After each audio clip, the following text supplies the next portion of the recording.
What's up YouTube? Welcome back to Heavy Metal Cooking. Let's do this.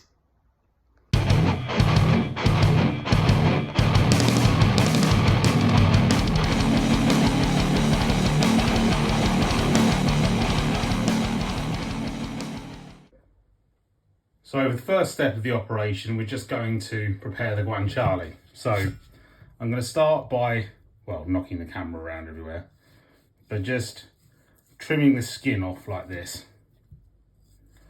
Easily does it. I don't want to lose too much of that fat because that's where all the flavour is. That's the main point of using this in the first place. If you can't find guanciale, well, do have a look online because I got this from a website called delicatezza.co.uk. I'm not sponsored, that is just where I got it from. Yeah, they have all sorts of products you can get online. If you can't get this, use pancetta. If you can't get pancetta, then I would say to use unsmoked bacon. You don't want smoked because smoked will affect the flavour. And if you can, whatever it is you use, try and get it in a kind of block like this, because you actually don't want really sort of super thin crispy slices. You want this to be a bit chunky. So having removed the skin, slice it like this. So you look at this marbling inside, you know, just like with the steak, you know that's going to make it taste amazing. I find it has a bit of a milder, well, kind of, it's very flavoursome, but more kind of complex, I suppose, flavour profile than bacon or pancetta. And yes, I'm aware of how middle class and pretentious I sound right now. But nonetheless, it's worth giving it a go. Get this last little bit out. Yeah, and then we're just going to dice like this, so that sort of size. And I'll fast forward for this bit, but you know the rest. Et voila. So what I have here is a cold pan, and the reason it's cold is because I actively want to render the fat down from the pancetta. And if all goes to plan, I shouldn't need to add any olive oil for making the sauce. There should be plenty in there. It's kind of the opposite of what you want to do when you make a stew or something.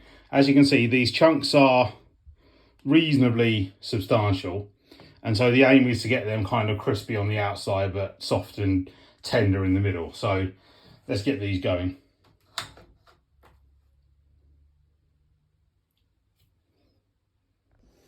Right, so while the guanciale's cooking, I'm just going to blitz up some pecorino to go in the sauce. Give it a couple of pulses. And then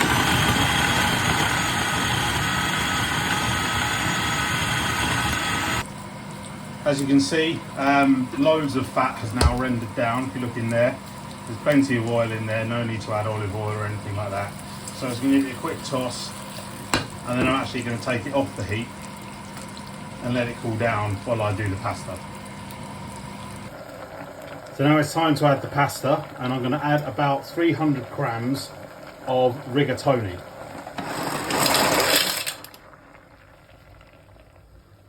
Camera went slightly wonky there, but you can see what I've done. And I'm going to cook these for, well, however long it says on the packet. It's all in Italian. 12 minutes, that's the one. Okay, the pasta's done, so we're just going to take it off the heat.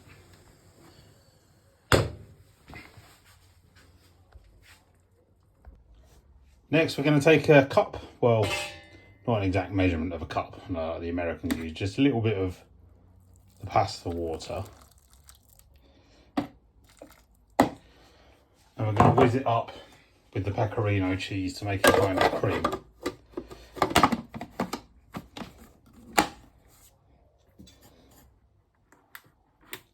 Also, we're going to plug it in.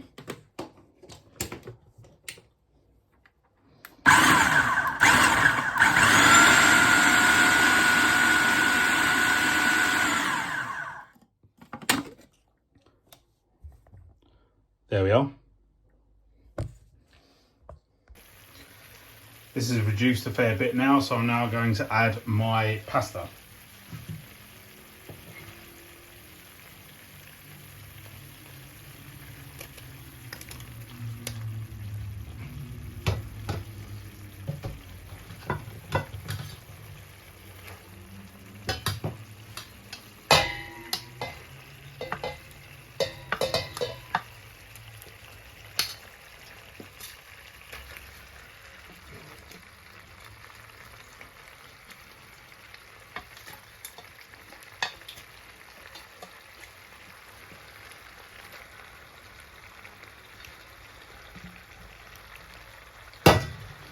And we're just going to get that nicely coated using these handy dandy tongs.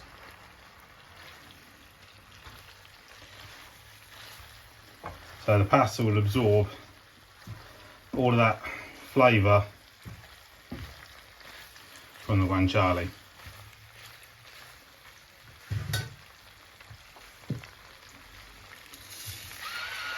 You can also add some black pepper, and quite a lot of it. And of course, what I mean by that is that I was supposed to add it to the water and I forgot.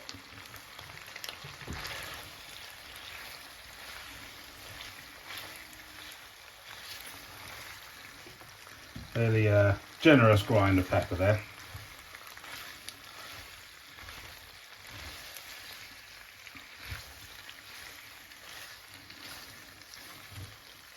A little bit more just checking out with my gadgets.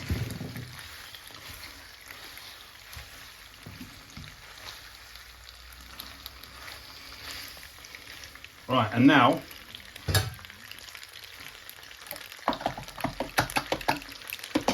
remember the pecorino cream from earlier?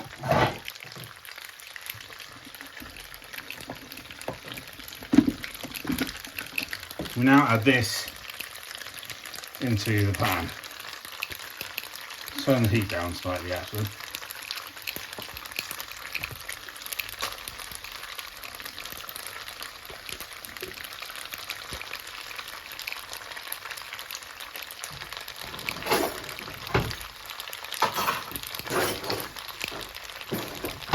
Excuse the banging in the background, just trying to find the metal spoon. Alas, it's just not the world we live in right now. God knows what I've done with all of them.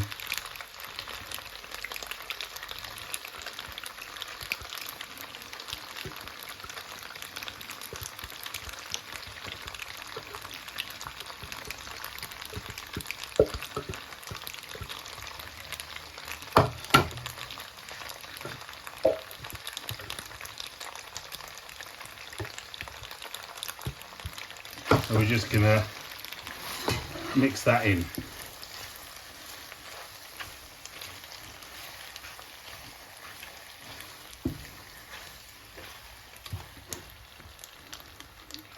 Ah, hot.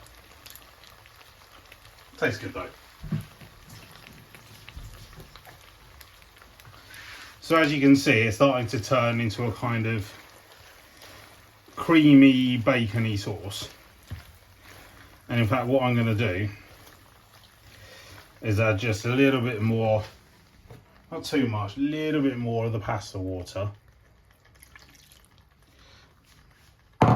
Just to loosen it all up a bit.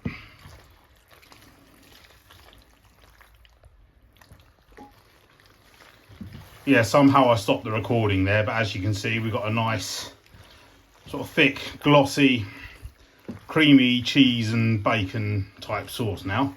I think that's ready to dish up.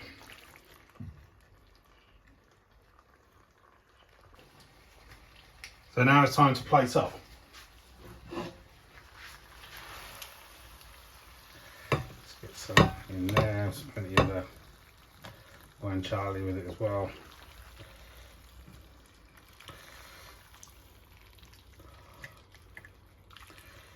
Oh, look at that, how appetising does that look?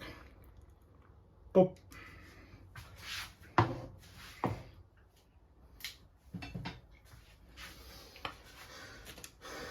Let's have a nice bit of grated pecorino over the top.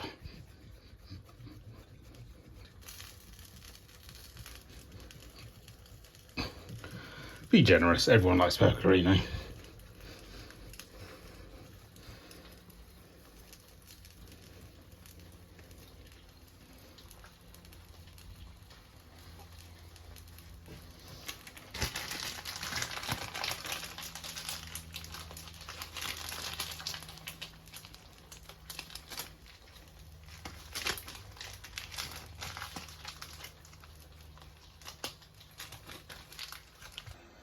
Well, that's all today on Heavy Metal Cooking. Until next time, stay tuned and stay heavy.